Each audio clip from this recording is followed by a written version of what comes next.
देखिए, हम लोग इस वक्त है मोदम ग्राम के दोहारिया इलाके में, और दोहारिया इलाके में उस जगह पे मैं लेके जाना चाहूंगा एक बार जिस जगह पे ये पूरी वारदात को अंजाम दिया गया। हम लोग इस वक्त है मोदम ग्राम में, और इससे पहले पुलिस के जाने मनाया है, तो एक बार दिखाने की कोशिश करूंगा। ये जो जगह है जहां पर शीशे टूटे पड़े हुए हैं, वही जगह है जिस जगह पे गाड़ी को रोका गया और रोकने के बाद लगातार 3 राउंड फायरिंग की गई।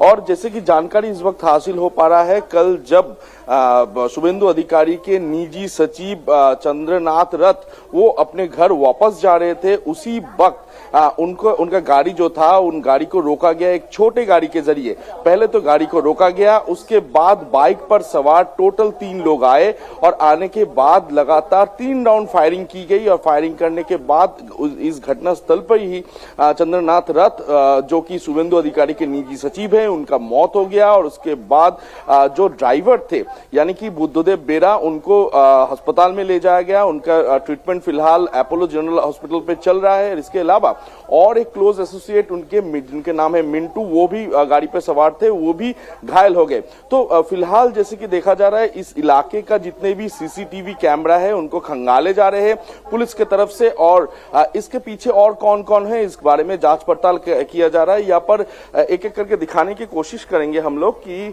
यहाँ पर काफी ये जो वारदात का इलाका है, इसके अलावा आसपास कई सारे सीसीटीवी कैमरा है। तो इस सीसीटीवी कैमरा को खंगालने का जो काम है इस वक्त किया जा रहा है। मैं एक बार विजुअल्स दिखाने की कोशिश करूंगा। यहाँ पर जो वारदात के जगह मौका है, इससे लगभग 20 से 30 मीटर दूरी पर एक सीसीटीवी कैमरा है। इसको थोड़ा दिखाने की कोशिश करेंगे कि ये सीसीटीवी कैमरा तो है, लेकिन इसका जो ये क्या उस वक्त वो चल रहा था, क्या ये काम करता है, ये सब सारा सवाल फिलहाल किया जा रहा है। हालांकि सारा जितने भी सीसीटीवी कैमरा है वो उसको खंगाले जा रहे हैं। और एक बार दिखाने की कोशिश करेंगे, सिर्फ इसी जगह पे नहीं, ये इस जगह पे भी लगातार 2 सीसीटीवी कैमरे हैं, तो उनके भी जो फुटेज है उसको भी खंगाले जाएंगे। और पुलिस की तरफ से जो फिलहाल जो जानकारी हासिल हो पा रहा है कि जब वो वापस अपने घर जा रहे थे, यानी कि चंद्रनाथ रथ वापस अपने घर जा रहे थे, उसी वक्त ये पूरी वारदात को अंजाम दिया गया।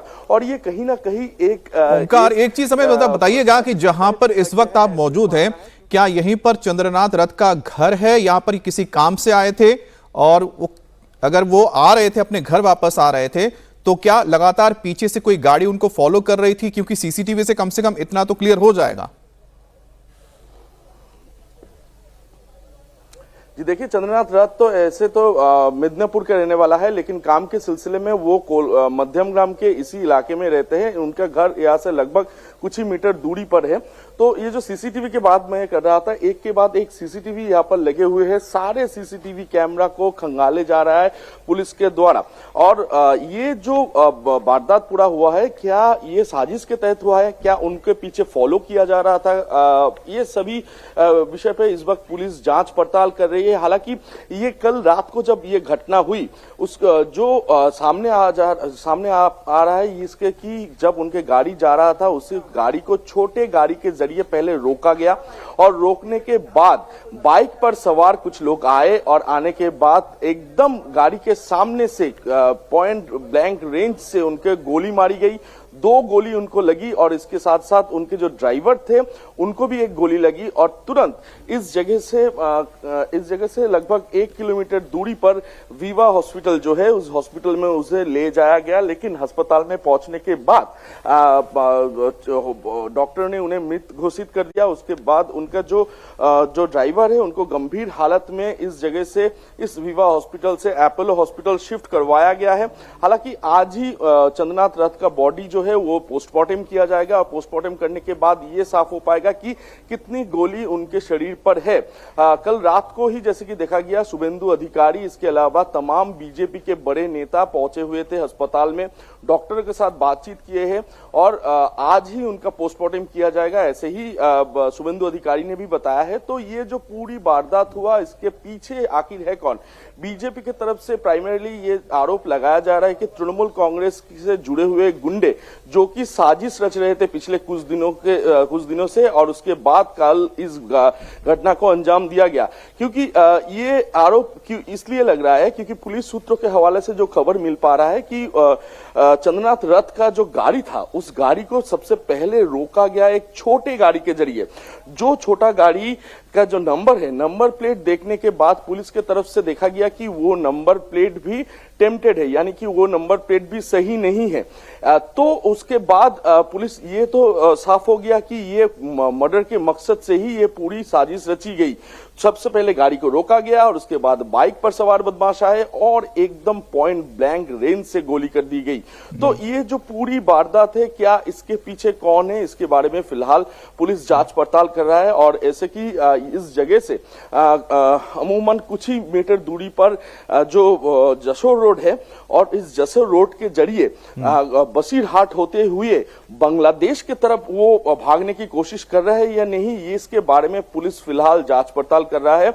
और ये जो जगह है, जगह को फिर से एक बार दिखाने की कोशिश करेंगे अमित, कि ये जो जगह है, जिस जगह को पुलिस के तरफ से घेर के रखा गया है फिलहाल, जब तक आप उस जगह तक पहुंच रहे हैं, लेकिन ओंकार आपने एक बहुत अहम चीज बताई है। ओंकार देखिए, हमें तस्वीर दिखा रहे हैं, ये वही जगह है जहां पर चंद्रनाथ रथ की गाड़ी के ऊपर हमला हुआ था, और हमें थोड़ा और करीब से तस्वीर दिखाएंगे जहां पर घटना हुई थी हमारे संवाददाता ओंकार। लेकिन ओंकार ने बताया कि इस पूरे सड़क पर हमें दिखाया भी कि बहुत सारे सीसीटीवी कैमरेस लगे हुए हैं, और हम उम्मीद यही करते हैं कि जो सीसीटीवी कैमरे लगे हैं, इनके जरिए जो भी तस्वीरें सामने आएंगी उससे साफ हो पाएगा कि हमलावर कौन थे, किस तरह से उन्होंने इस घटना को अंजाम दिया। लेकिन साथ ही ओंकार ने भी बताया कि ये जो सड़क है जहां से एंट्री होती है इस गली तक आने के लिए, वो जसोर रोड से जुड़ता है। जसोर रोड से सीधा बसीरहाट की तरफ भी जाया जा सकता है, जो कि बांग्लादेश बॉर्डर है। ऐसे में जो हमलावर है, क्या वो भागने की फिराक में हो सकते हैं, इसको लेकर भी पुलिस तफ्तीश कर रही होगी। लेकिन आगे जरा हमें और बताइएगा ओंकार, ये जिस जगह पे ये घटना हुई है, इसके आसपास उस वक्त क्या कोई दुकानें खुली थी, कुछ लोग मौजूद थे जिन्होंने अपनी आंखों से क्या इस वारदात को होते हुए देखा? कोई चश्मदीद से आप बात कर पाएंगे? जी देखिए, मैं बात करने की कोशिश करूंगा। यहाँ पर जो मौका वारदात है उसको थोड़ा दिखाने की कोशिश करूंगा। जहाँ पर ये शीशा टूटा हुआ है, यही वो जगह है जहां पर उनका गाड़ी को रोका गया था सबसे पहले एक छोटे गाड़ी के जरिए। उसके बाद बाइक पर सवार कुछ लोग आए और पॉइंट ब्लैंक रेंज से उन्हें गोली कर दी गई, और अस्पताल पहुंचने के बाद डॉक्टर ने उसे मृत घोषित कर दिया। तो उस वक्त के जो सीसीटीवी कैमरे हैं उनको खंगाले जैसे जा रहे हैं, और इसके अलावा जो चश्मदीद गवाह है उनसे भी पुलिस बातचीत कर रहा है कि क्या घटना हुई थी, क्या कितने लोग थे, और वो लोग बाइक पर सवार जो लोग थे वो गोली वारदात के बाद किस तरफ भागे।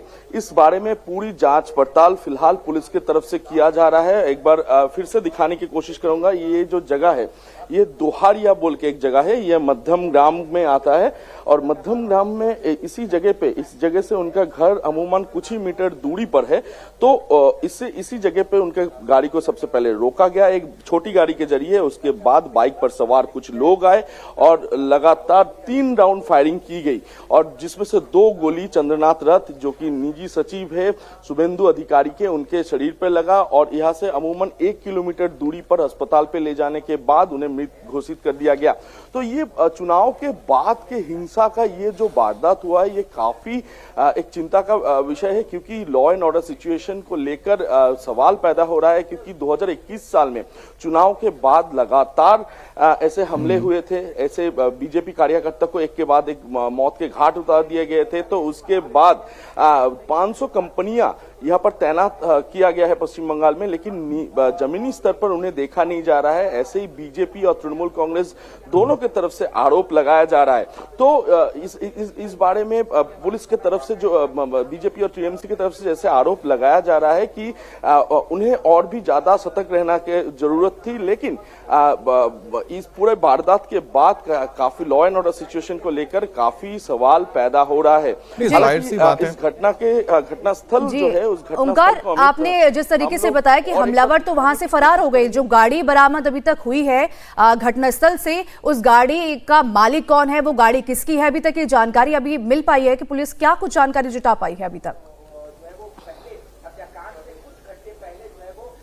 देखिए, वो जो छोटे गाड़ी के जरिए इस गाड़ी को रोका गया था, चंद्रनाथ रथ के गाड़ी को रोका गया था, वो जो गाड़ी है वो नंबर प्लेट के जरिए ये जाना गया है कि नॉर्थ बंगाल के सिलीगुड़ी के एक व्यक्ति के है। लेकिन उनसे साथ पुलिस जब संपर्क किया तो पुलिस का कहना है कि पुलिस के उन जो गाड़ी का मालिक है उनका कहना है कि उसका गाड़ी सिलीगुड़ी में ही है। यानी कि जो नंबर प्लेट है वो नंबर प्लेट को कहीं ना कहीं टेम्पटेड किया गया है, और टेम्पटेड करने के बाद ये पूरी साजिश रचने के बाद ये पूरी जो वारदात है इस वारदात को अंजाम दिया गया। यानी कि कहीं ना कहीं बड़े साजिश, बड़े प्लानिंग पहले से ही किया गया था और उसके बाद इस पूरे वारदात को अंजाम दिया गया है। तो एक बार दिखाने की कोशिश करेंगे यहाँ पर ये जो मौका है जहां पर ये घटना हुआ है, इसके आसपास लगे काफी सारे सीसीटीवी है। अच्छा ओंकार, जरा आप आसपास का ये पूरा इलाका भी हमको दिखाइए, समझाइए कि किस तरह से पूरा आसपास का इलाका है, क्योंकि मुझे ज्यादातर तो लग रहा है कि यहाँ पर जो मकान है वो सारे अपार्टमेंट्स है, रिहायशी इलाका है और यहाँ पर कमर्शियल बहुत ज्यादा कुछ दिखाई नहीं दे रहा है। लेकिन साथ ही साथ जो आप बता रहे हैं कि जो गाड़ी में मौजूद थे उसमें एक ड्राइवर थे, चंद्रनाथ थे और साथ में एक और व्यक्ति थे, तो जो तीसरे व्यक्ति थे उनकी हालत फिलहाल कैसी है, वो कहां है? क्योंकि वो इस पूरे घटना के चश्मदीद हैं, जिन्होंने बहुत करीब से इस घटना को देखा है।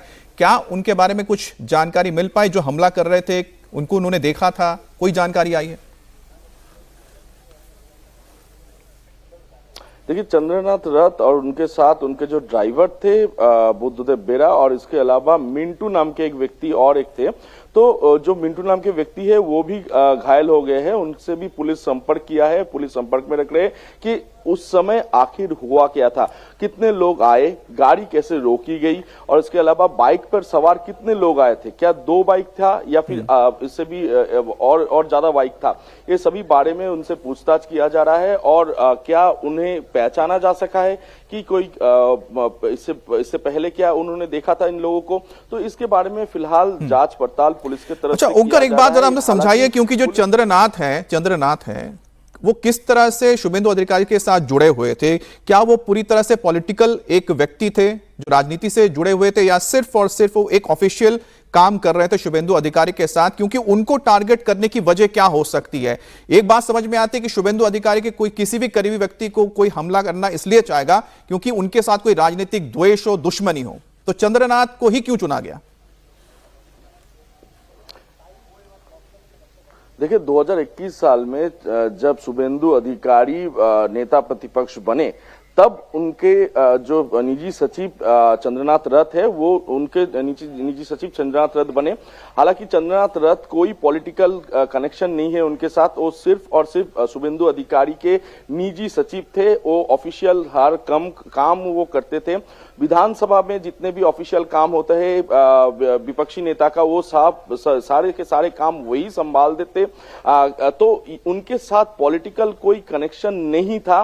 तो ऐसे ही उनके ऊपर क्यों टारगेट किया गया, इस बारे में भी सवाल पैदा हो रहा है, क्योंकि शुभेंदु अधिकारी के निजी सचिव के अलावा उनका कोई पॉलिटिकल कनेक्शन नहीं था। जो काम वो था वो है कि एक विपक्षी नेता का जितने भी ऑफिशियल काम होता है विधानसभा छोड़कर अलग अलग हिस्सों पर, तो वही काम वो करते थे शुभेंदु अधिकारी के साथ, हर वक्त वो रहते भी तो जैसा आप बता रहे हैं कि वो सचिवालय में काम करते थे, शुभेंदु अधिकारी के विधानसभा से जुड़ी तमाम कामों को वो देखते थे।